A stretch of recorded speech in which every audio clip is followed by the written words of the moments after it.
Bem-vindo ao NAP TV. Nesta edição, Gabriela Marques fala a respeito da sobrecarga mental durante a pandemia, especialmente para quem trabalha home office.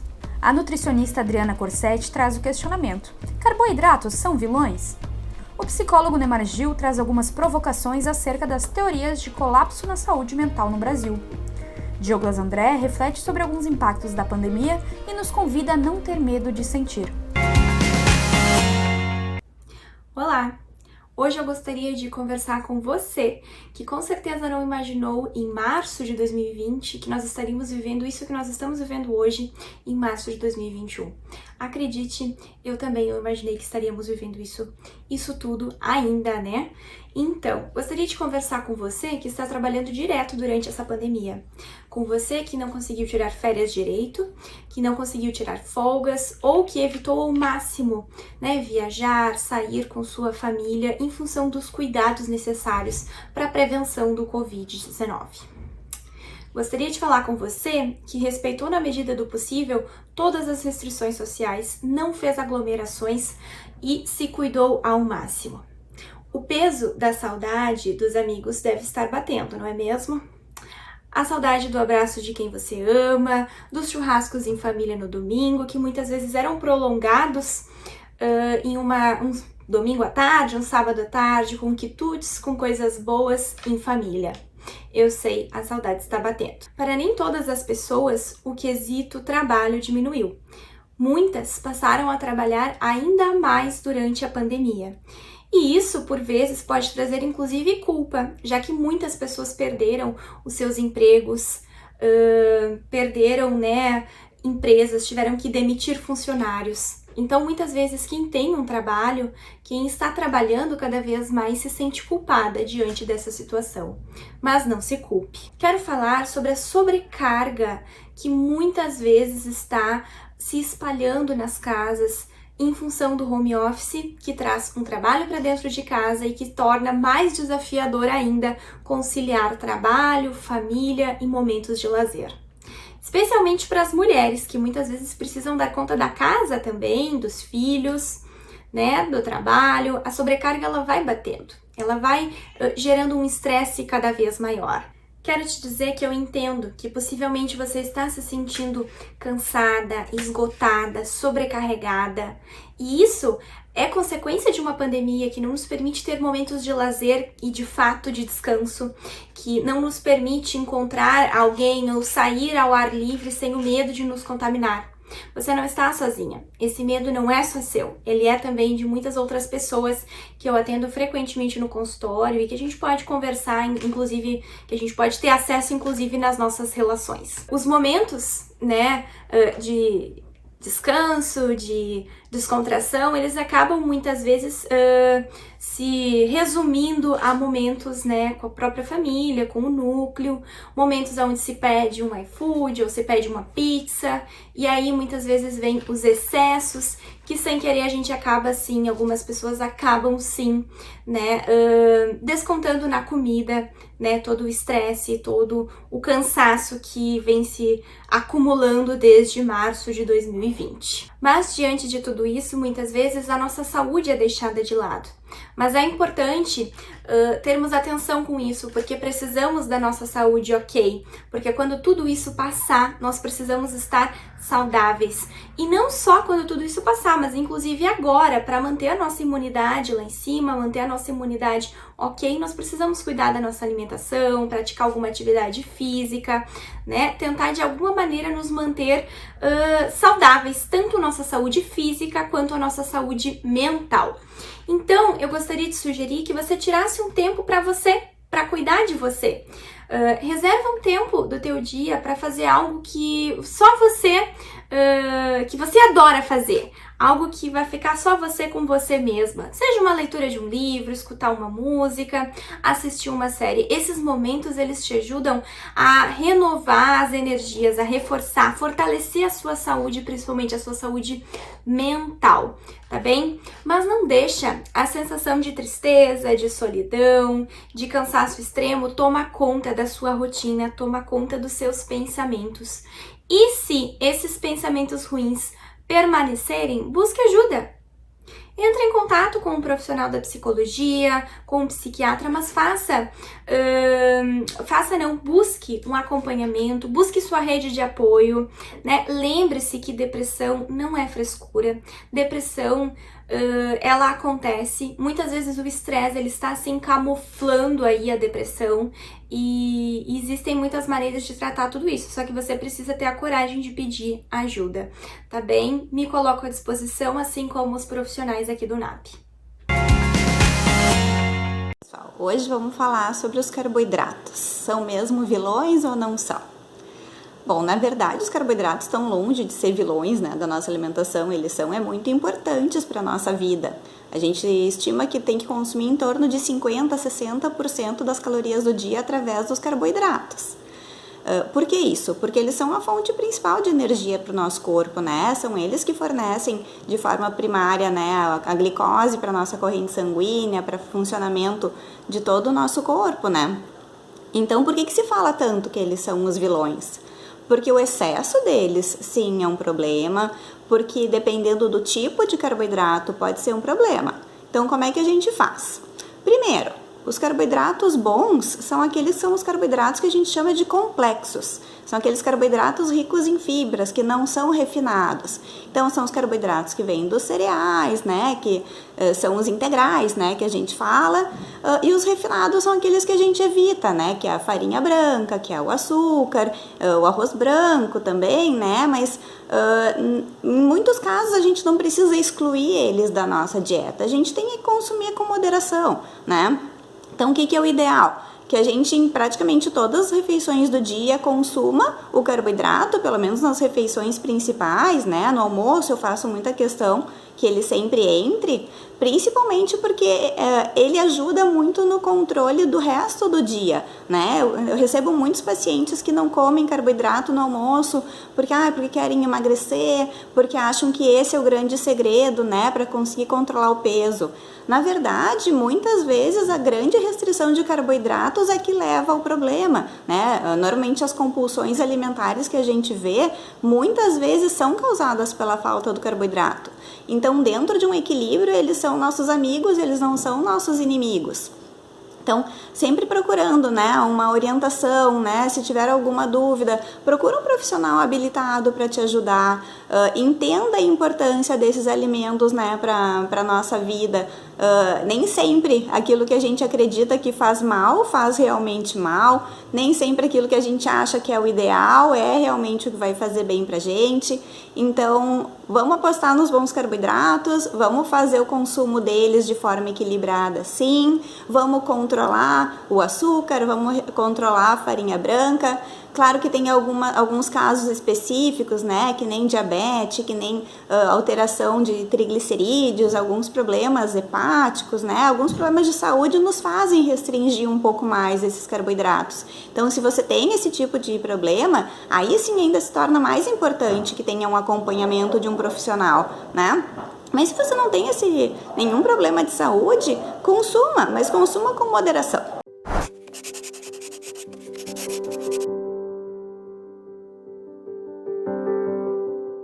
Olá, eu venho trazer a minha psicodica, Jovem Sheldon, que passa na Globoplay. Essa é uma série para se olhar em família, falando de família. Esse casal tem 3 filhos, 2 são gêmeos, onde um deles tem habilidades especiais. Vale a pena conferir, é um programa para a família toda.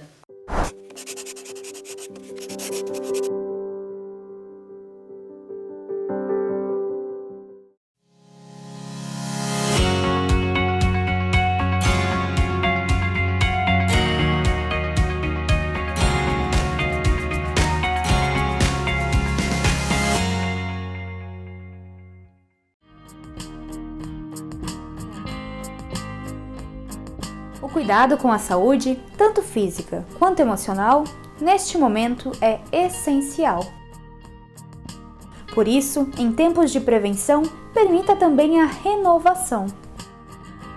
No NAP, trabalhamos com uma grande equipe de profissionais da psicologia, que hoje atendem tanto na modalidade presencial, com medidas de segurança, quanto online.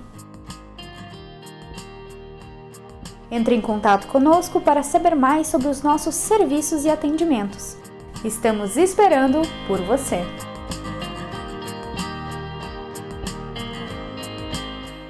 A Exatos começou de um sonho de poder ser um diferencial por onde eu passava. E foi assim que ela surgiu, trabalhando na Prefeitura de Estância Velha, onde o senhor Ivo Jacinto Baumgratz me convidou para fazer a contabilidade dele. E hoje, 30 anos depois, temos nossa nova sede em Estância Velha, com 1.800 metros quadrados, para atender nossos 600 clientes em toda a região.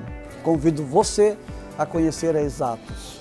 30 anos apoiando o empresário da região. Cursão do Fabão desde 1993, formando alunos e preparando pessoas para o mercado de trabalho. Top of Mind no segmento de cursos preparatórios desde 2016, o Cursão do Fabão conta hoje com 10 aulas para aulas particulares e cursos para pequenos grupos com até 30 pessoas. Há 25 anos preparando para a prova do Liberato, também oferece cursos para o Enem, vestibular e concursos públicos. Tudo em um ambiente moderno e acolhedor com os mais qualificados profissionais. O NAP, Núcleo de Atendimento Psicológico, é um serviço voltado para a psicologia e também para as áreas de quiropraxia, nutrição, terapia ocupacional, psiquiatria, psicopedagogia, palestras e cursos com profissionais capacitados e diferentes estilos de atendimento, pois cada um de nossos pacientes é único e merece ser tratado dessa forma. Aqui você encontra os mais modernos tratamentos que o mercado oferece, uma plataforma inovadora de realidade virtual para fobias, ansiedades e transtornos. O NAP oferece ainda convênio para empresas e o Clínica Escola.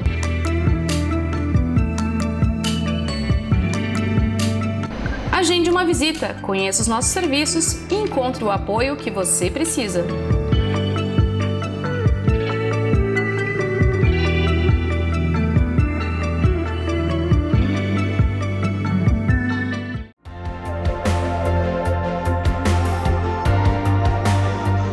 Olá pessoal, tudo bem? Meu nome é Daniela, sou psicóloga, mestre em diversidade cultural e inclusão social, trabalho com a qualidade de vida. Neste ano, venho aqui convidar vocês a todos a participar do 10º ciclo de palestras do NAP. Neste ano, o NAP completa 10 anos de atuação e com muita satisfação, sempre voltada à atuação à saúde mental e áreas especializadas para a comunidade. Neste ano, ele correrá totalmente online, com a atuação de vários profissionais, psicólogos, psicanalistas, fisioterapeutas, historiadores, filósofos, todos voltados à saúde e às áreas humanas. Será um evento muito especial que foi pensado com muito carinho, voltado à comunidade, aos estudantes e ao mesmo tempo a profissionais da área da saúde. Anotem aí que o ciclo de palestras ocorrerá dia 22 a 31 de março, a forma totalmente online e gratuita. As inscrições podem ser feitas, o link que aparece aí na tela, e vocês podem acompanhar nas redes, e gostaríamos muito da presença de vocês e contamos com a sua participação.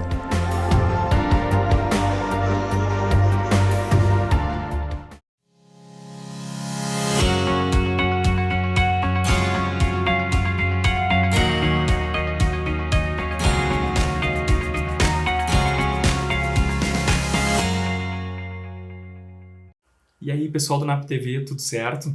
Hoje eu queria trazer para vocês uma provocação em relação a algumas incomodações minhas, tá? Tenho percebido muito, nas mídias, diversos artigos, matérias que falam sobre um possível colapso na saúde mental. A gente tem vivido aí nos nossos últimos dias a realidade triste e dura de um colapso na saúde como um todo, com a falta de leitos de UTI, ultrapassando inclusive a capacidade de 100% em muito, aqui no nosso estado, principalmente no Rio Grande do Sul. Mas enfim, quando a gente fala em colapso na saúde mental, a gente está falando de falta de profissionais para poder atender uma quantidade absurda de pessoas que já estão precisando. Porque a gente já está falando de uma realidade onde a gente tem uma população, brasileira muito adoecida. A gente já tinha uma população extremamente adoecida, muito ansiosa, muito depressiva, É a população com maior índice, de automedicação, no mundo. E a gente está falando de automedicação desde as mais básicas, de analgésicos e anti-inflamatórios, a medicações tarja preta, principalmente psicotrópicos aí, que nos preocupam muito esse uso indiscriminado, né? Pelas sequelas que podem causar, e inclusive pelos erros, né, de utilização dessa forma indevida. Então, se já era preocupante antes, imagina, conforme a gente vai vendo os resultados dos últimos estudos, né, relacionados com a pandemia. A gente tem visto que é muito comum associar alguns problemas de saúde mental como sequelas do contágio. Então, pessoas que já tiveram contágio com vírus, mesmo sintomas mais leves, né, perda de olfato, né, perda de paladar, ou os próprios sintomas gripais que a gente normalmente observa, mesmo esses sendo os mais leves, não necessitando de intubação, não necessitando de respiração e tudo mais, já nos preocupa porque aparece como consequência, posteriormente, 2, 3 meses após, um índice alto de pessoas apresentando, então, sintomas depressivos, né, sintomas de ansiedade, de distúrbios, né? Então, a gente se preocupa com isso, mas, obviamente, que não se fala de uma quantidade absurda de pessoas que também estão sofrendo como sequela da pandemia, mas não do contágio direto, né? Que é uma quantidade, inclusive, maior de pessoas que manifestam esses sintomas, que são as pessoas que estão isoladas nas suas casas, que estão em meio a essa partidarização, a essa politização da doença, né? Se a gente tem que equalizar mais para o lado da economia ou mais para o lado da saúde, e isso tudo gera, obviamente, na gente sintomas ansiogênicos, né? Então, já era uma população descida, a gente agrega ainda mais essas situações ansiogênicas, e isso nos torna um país a ponta, né, de um colapso na saúde mental, sim. Então, a gente tem pouquíssimos profissionais atuantes, ativos hoje no Conselho Federal de Psicologia. A gente tem exatamente 391.106 profissionais, né? Destes, a gente sabe que nem todos atuam na clínica, obviamente, porque podem ser profissionais da psicologia jurídica, profissionais da psicologia do trânsito, escolar. Então, na psicologia clínica, esse número ainda é menor, né? Então, como se já não bastasse isso, a gente tem percebido uma desvalorização muito grande, né? Algumas medidas, sejam elas de cunho jurídico, aí, com medidas do próprio STF, retirando a exclusividade dos atos do psicólogo como o profissional para poder fazer a condução, né? E a aplicação de testagens psicológicas. Antes era somente utilizado por nós, hoje pode ser adquirido por qualquer pessoa e utilizado por qualquer pessoa. Então, enquanto isso, em meio a tudo isso que a gente está vivendo, a gente ainda vivencia situações como essa, né, onde planos de saúde não pagam de forma adequada e devida à formação e à atuação do profissional da psicologia, essa desvalorização, esse cenário, ele reduz, né, a quantidade de pessoas que tenham interesse em acabar atuando na área clínica. Então, se já era uma preocupação muito grande, imagina agora. Não é uma preocupação a nível Brasil somente, a gente já vê países, inclusive de primeiro mundo, né, na Europa, tendo uma situação muito pior, né? Na própria Espanha, existe 6 psicólogos para cada 100 mil habitantes, e a gente está falando de psicólogos, a gente não está falando de psicólogos clínicos, então ainda é um pouco pior, né? É uma média que para a Espanha é muito ruim, porque é uma média 3 vezes menor do que a média europeia. E de longe a gente consegue dar conta de uma sociedade assim. De longe a gente consegue minimizar os impactos, sejam impactos econômicos, sejam as mazelas sociais que já nos afligiam antes, né? As disparidades econômico-sociais. Então, com tudo que a gente está vivendo, a gente realmente precisaria ter um olhar mais atento e começar a trabalhar em nível de educação, estimular a formação de profissionais na área da saúde mental, seja a nível da psicologia, seja dentro da medicina, né, formando psiquiatras, porque isso vai ser iminente, né? Essa falta ela é iminente, a gente já tem sentido isso no dia a dia, nos nossos consultórios, nas agendas. Então, quem está na área da clínica já vem percebendo um aumento significativo de procura de pessoas. Às vezes, a gente sente somente a procura e não a efetivação do atendimento, porque as pessoas se deparam também com um custo, né? Porque, de fato, a gente já vinha falando em que é um tipo de serviço que tem um custo a nível Brasil que é um pouco elevado para os padrões, né?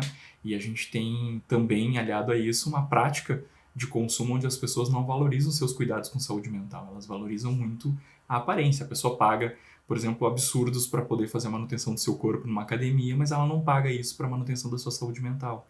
né? Então, a gente vai precisar, obviamente, que cada vez mais haja uma flexibilização por parte dos profissionais, mas que também haja uma maior preocupação por parte da população em geral para poder adentrar um processo terapêutico, né? E não ser tarde demais daqui a pouco para poder resolver um problema ocasionado, seja agora pelo que a gente tem vivido, seja pelas sequelas que ainda estão por vir, né? Porque são anos difíceis que estão por vir pela frente e a gente precisa entender isso também, certo? É só o início de uma provocação, óbvio, né? Não é o assunto mais agradável, mas como o nome diz, é uma provocação, então a gente precisa pensar e falar sobre.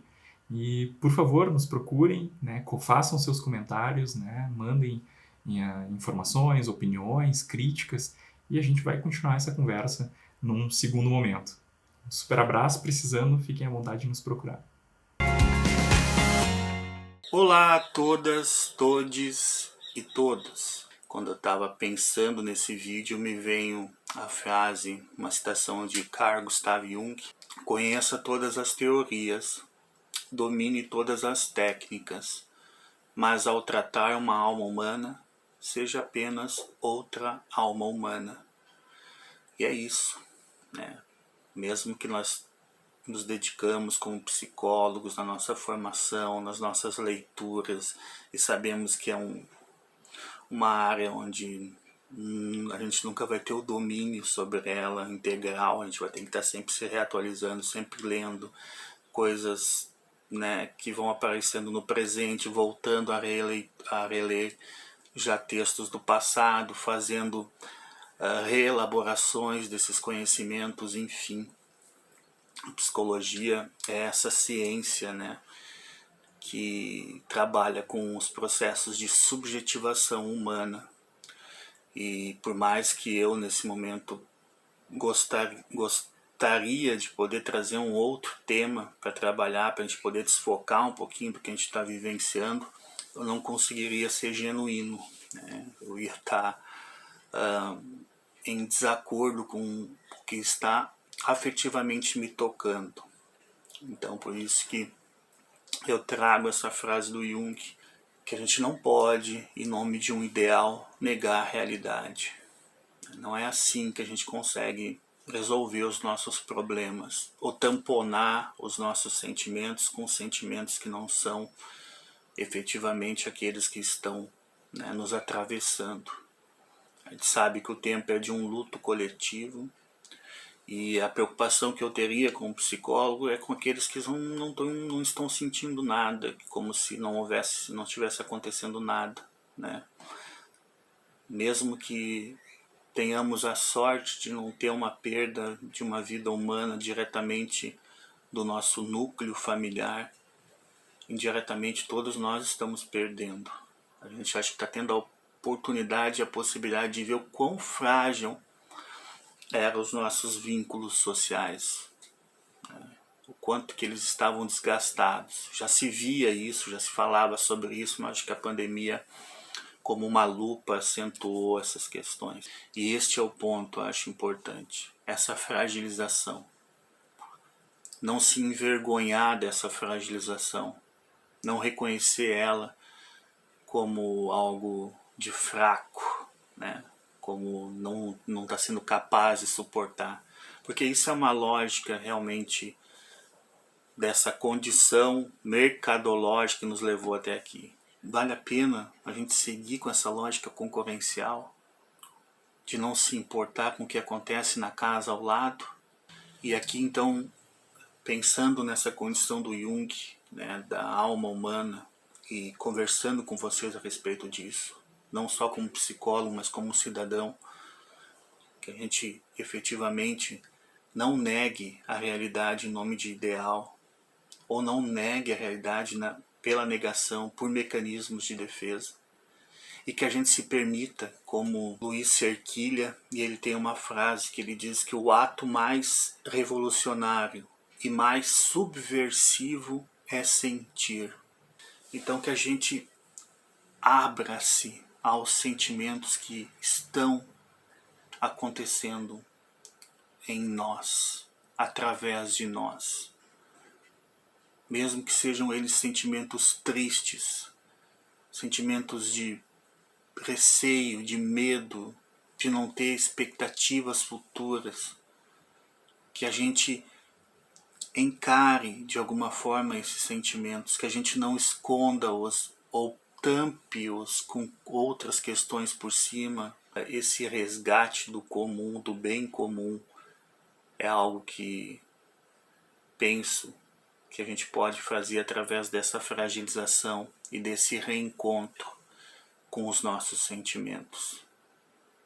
Porque essa subversão que o poeta diz, né, dos sentimentos que eles são capazes de produzir, ou essa revolução, começa justamente através da nossa própria transformação. E não passar por este deserto, por este momento trágico que nós estamos vivendo, passar por ele sem nenhuma modificação e continuar sendo mais dos mesmos. A gente precisa, e o planeta mostra isso, a gente precisa nos modificar. A pandemia veio nos pedir que a gente cuidasse de nós para que assim cuidássemos dos outros. Um ensino aí deste cuidado de si que se manifesta também de alguma forma do cuidado do outro. Eu também quero falar para você que está passando por essa fragilidade, que está de alguma forma extremamente angustiado, que não consegue pensar no futuro, não consegue pensar no amanhã, que se sente efetivamente paralisado. Caso você tenha já feito um processo de terapia, de psicoterapia, que você retome, busque retomar online. Não pode ser online, não precisa ser presencial nesse momento, enfim, a gente encontra meios para isso. E para você que não buscou ainda, que talvez tenha ouvido muitos pré-conceitos a respeito do tratamento psicológico, aqui vai minha sugestão: experimente. Se dê a possibilidade deste encontro, de construir um enquadre, um setting com um psicólogo. Porque a psicologia, na minha perspectiva, ela não é um manual de solução para os teus problemas. Ela é um lugar, um espaço no tempo, onde você, com o outro, na figura do psicólogo, reconhecendo e reelaborando a tua própria história através das tuas narrativas, pode e possa reencontrar ou reinventar caminhos para seguir.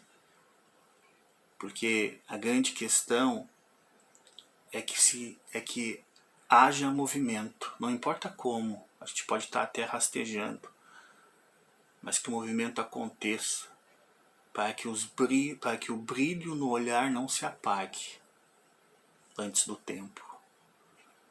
Então, coloco-me sempre a mim, coloco-me e também aos meus colegas psicólogos, estamos abertos a poder de alguma forma contribuir com você nessa travessia, caso você se sinta paralisado.